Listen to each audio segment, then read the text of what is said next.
CalFresh Family Kitchen, where we make simple and healthy recipes as a family. I am Victoria, and this is Rosy.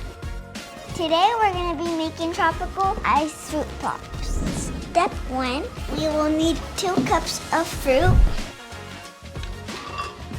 1 cup of orange juice. Now it's time to blend.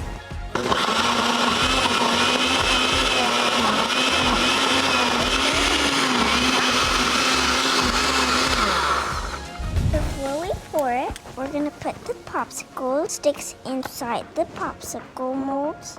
We're putting the fruit and the orange juice in the molds that we already blended.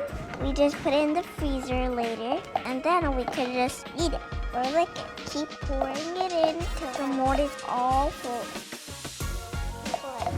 Freeze them for at least 3 hours.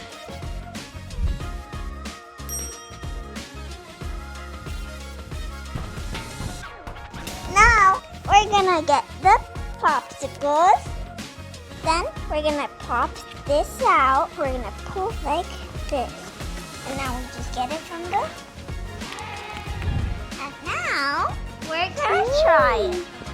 1, 2, 3. That's very good. Yes! Let's cheers.